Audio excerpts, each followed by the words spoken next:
Wow, welcome to lesson 5. We have built up some information in the last video, and now we're going to add and integrate the data editor in this particular lesson. Um, the goal is to go a bit deeper and to look and contrast. The main window will always be the main window, as you will soon see. And even when we want to start, you cannot really activate a data editor from the launch of the program without going to the main windows. So we're going to the main windows first where we left off, and then we connect to data editor and talk about how we have to what's the word, oscillate between both of them, and optimize the experience. Thank you so much for your time. We're just going straight, just like we did in the last video, we're going straight into the Stata interface and engage you there. So see you in the Stata interface, and get ready your own Stata interface as we take you through set steps and features of the data editor. Thank you. So hi there, welcome back to lesson 5. Now we are going to use the do file editor, but whenever you start Stata, you start with this view, which is the main view, and then there are several ways of activating the do file editor. But in order to see, as we can to see the editor probably in its plain form, we can just type browse. Now when we type browse, because there's no data loaded, it comes out empty. Now you cannot really effectively use the data editor without using the main window, so both windows are open right now, the data editor and the main window. That's why I started in the last video with the main window.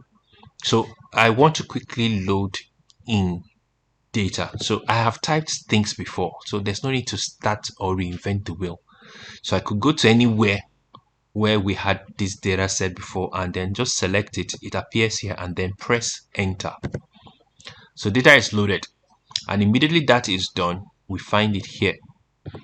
Let's go back to the main window. Another way of getting it is going to window, which I have shown you here, and you tap Control 8, but this is the menu. It will show you the data set. Another way is you can have it in browse mode or edit mode. So let's do edit because we have been doing browse for a while. Let's start with browse and then go back to edit. So when I go to browse, I can see the names and the cells, and I'm typing now, but there is nothing editing. I can't edit 14. Let's say 14 should be 15. I can't edit. So let me go back to the main window and click Control 9, which I think is for, sorry, Control, what is Control 9? Oh, sorry, Control 9 is is the do file editor. We're not doing that now. Let's go to Control 8. Sorry, so that's it. Sorry, I think we're in browse mode still, and the way we know we're in browse mode is this is highlighted. When there's a pencil here, that's the edit mode. So let me edit from here too. I just want to show you all the possibilities. So when I click on edit, it will ask you if you are sure you want to change from browse mode to edit mode. And this is very important because in edit mode, you are making changes to the data, and I'll show you that shortly.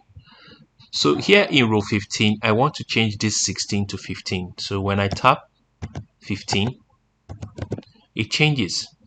The beauty of it all is that when you go to your main window, it keeps a record that MPG 15 was changed to 15 in row 15. The variable MPG was changed to 15 in row 15.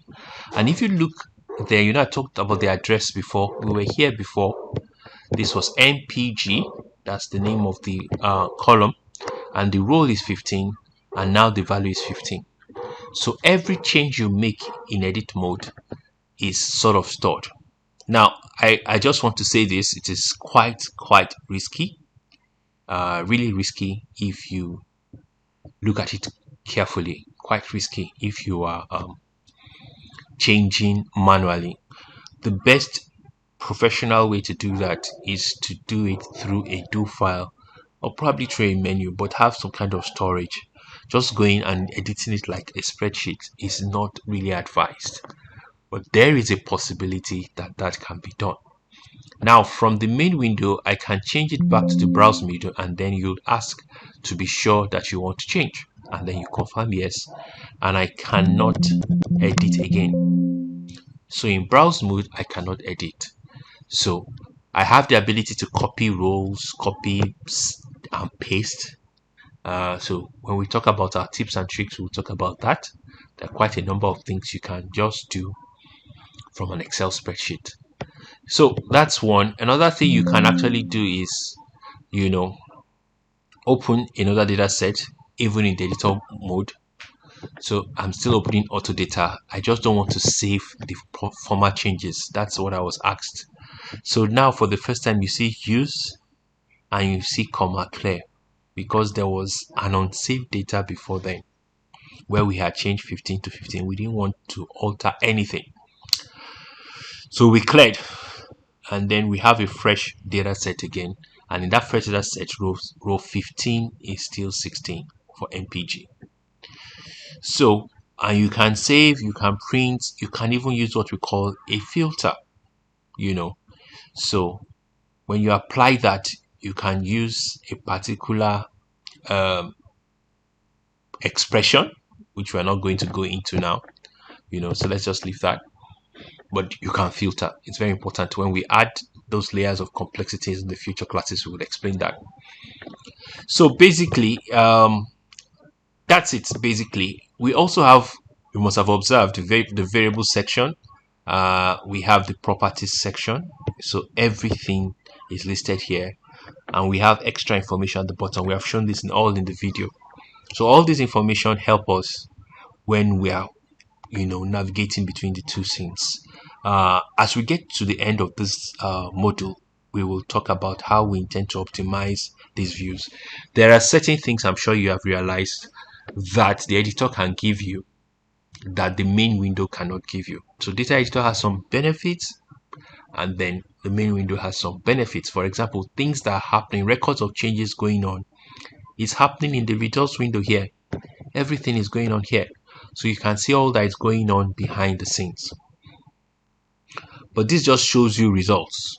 That's all. And there's no one that's more important than the other, but we can optimize both of them to help us create credible data for our review and for decision making. So I hope this helps. Everything is basically the same, variables and properties. I hope this helps. Let me know if you have any questions. If you feel there's some other things you want to address, let me know in the questions. Please do not forget to like, subscribe, and tap the notification bell. We really appreciate it. It will help us reach many people who are confused about this concepts, and be able to move from simple to complex in a very, very strategic way. Thank you so much for your time, and I will see you in lesson 6, where we'll be talking about what do files do. I hope you're excited. See you in lesson 6. Thank you.